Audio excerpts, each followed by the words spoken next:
Whenever you're ready. Okay. My research project looked at the impacts of blue light on sleep quality in teens. The body needs sleep.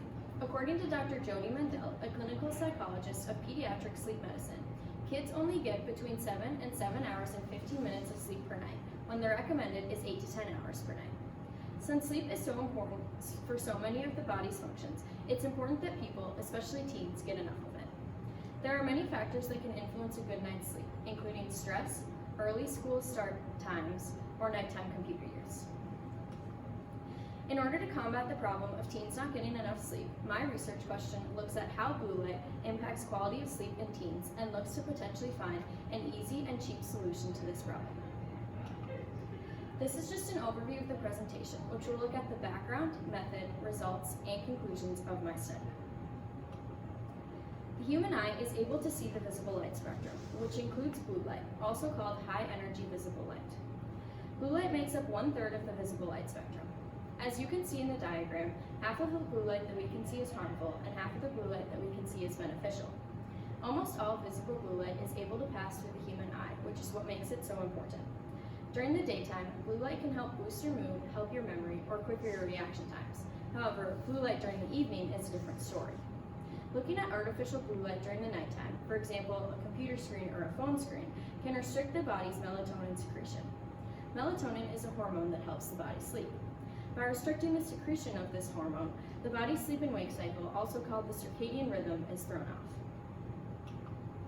When studying sleep in relation with blue light, it's important to look at one thing: why teens are using screens and how often. Teens in the United States spend an average of 9 hours a day on the screen. Due to the current situation of the world, a lot of events are turning to digital platforms. Kids go to school online, adults go to work online, and even some television shows are being filmed from home.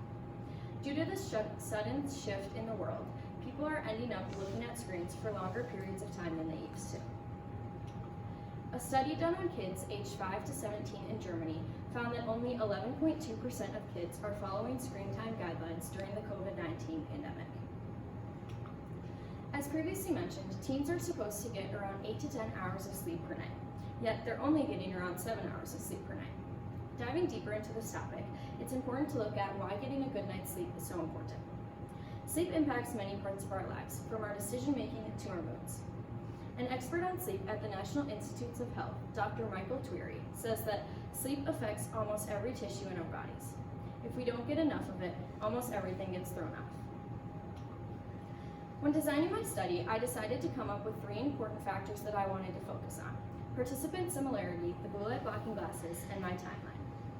For my study, I selected 10 participants to be studied for a total of 5 weeks, and I gave them blue light blocking glasses to wear on and off while tracking their sleep quality. I wanted to find participants that had a lot in common so I could get the most accurate results as possible.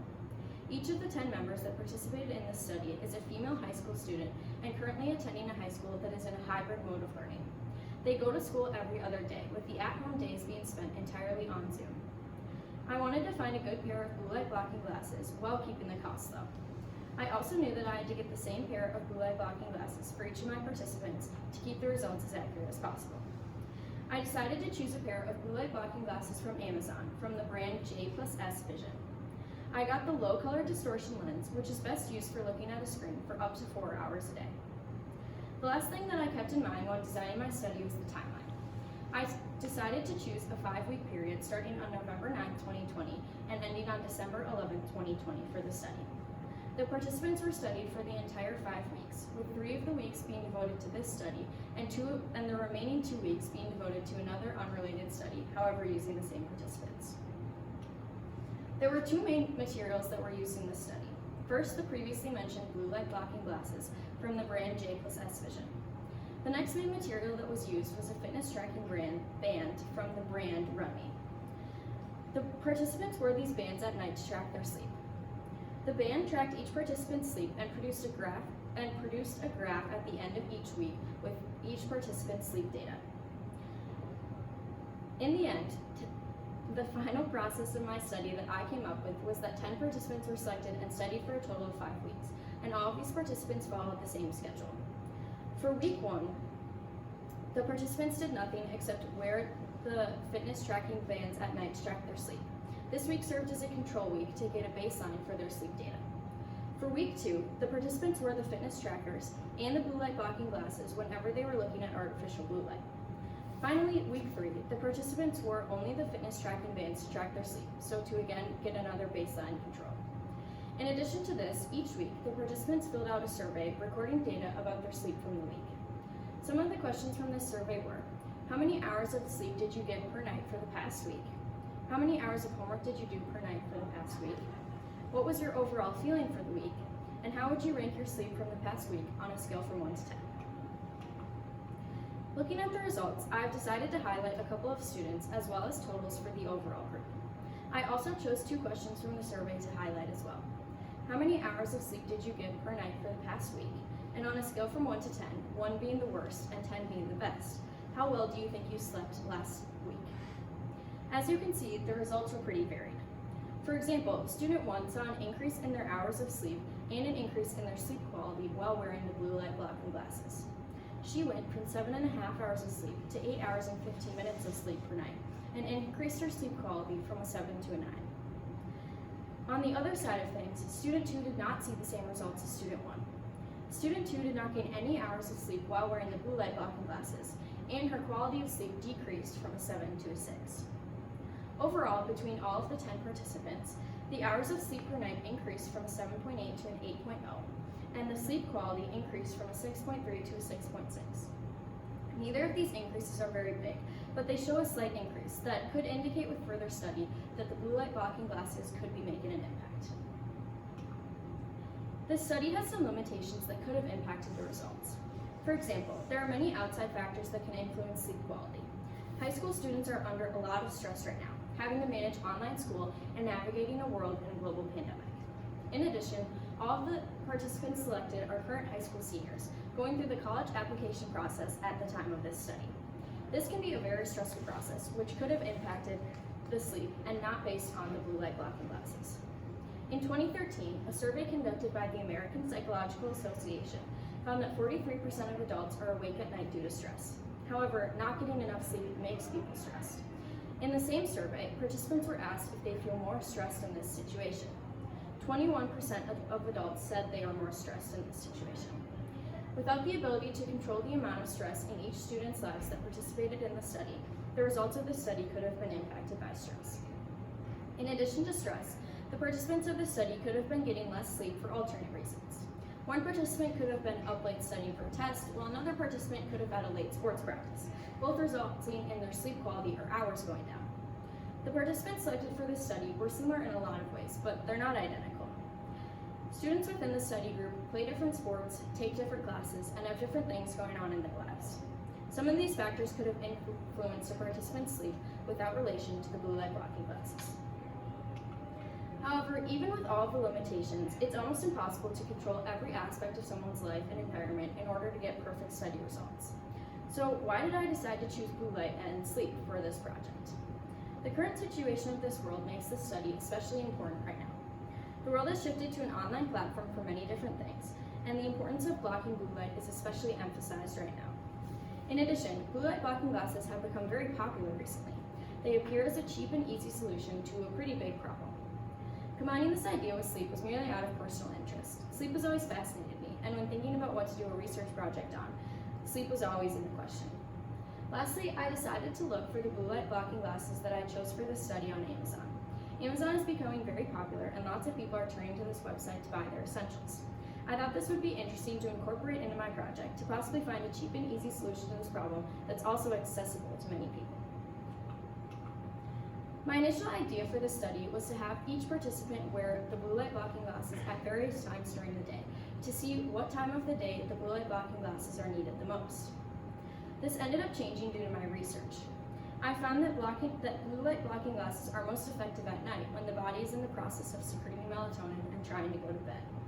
My initial assumption of the results was that the blue light blocking glasses would help improve sleep quality and that each participant would sleep more hours while wearing the blue light blocking glasses during the day. While the results increased slightly, it didn't really see much of an impact.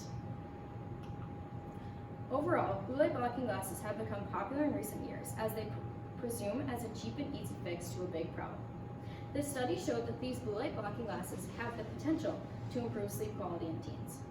While the results did not show a very large difference, when the glasses were worn, it did increase slightly. If this study was done for a longer period of time and possibly in a more controlled environment, the results could be bigger. As for further study, it would be interesting to look into the technology of these glasses and find out which brain blocks blue light the best, or if they are all just the same. So, 2 big takeaways from this presentation are that you need to get enough sleep and that you shouldn't go on your computer at night. Huge round of applause. Thousands. Okay. A couple of questions. How did the choices you made when designing your research method impact the process? Can you read it again? Sure. How did the choices you made when designing your research method impact your research process? I guess so. The choices that I made when I was designing my method, I knew that I defined like people that were similar enough so that I could kind of put them together in the same group. And so instead of just going out and like kind of like picking like friends or like people that I wanted to like kind of like be in my study, I decided to kind of look at like, okay, all of these, like what do like all of these people have in common, and how can I like relate them together and kind of like get like accurate results. And I also decided that it would be a good idea to implement the control weeks so that I could like compare student one's like data to student one's data. So I didn't have to like compare all of these people kind of like to each other. They were all compared to themselves. And so I guess my method, so then like that impacted my process, because then I like changed kind of like the number of weeks in my study, and I like changed the schedule of my study. Okay. Another question. What are the real world, how do the limitations of your method influence your new understanding?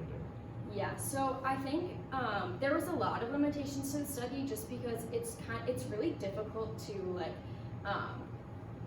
like record or like to track, like to get sleep data from people, because it's hard to kind of like say that these people, like you can't really like control everything in their environment to say like, oh, they should like all be getting the same hours of sleep. It's like if someone like goes to bed at, like they all go to bed at different times, and so that's hard. That was like hard for me. That was like one big limitation, because then it's like the hours of sleep, like your hours of sleep per night really impacts your sleep quality, because like obviously someone that slept less hours is going to have worse sleep quality.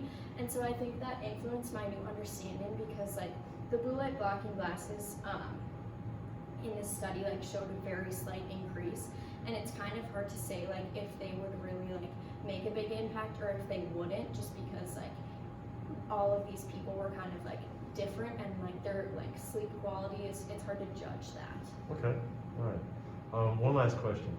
What was the most important research skill you developed as a result of this process, and how could you apply it to your future endeavors? I think the most important research skill that I learned during this, I think the most important research skill that I learned during this is that there's just so much information out there, and so the best thing that you can do is try to like narrow down your topic, or like make what you're trying to research most specific as possible, so that you're like kind of like getting the right information and only getting the information that you want, because it's really hard to go and try and research something super general, because what I found is that like you're gonna get a lot of information, and like you can't incorporate like everything that you find into like your paper or into your presentation. And so I think in the future, if I do like another research project, or if I write another research paper, my biggest thing would just be to like try to get like the most specific topic as possible, so that I can kind of like piece through most of the information and really like make a good analysis. Okay, very good. Thank you. Another round of applause. Huge, thunderous applause.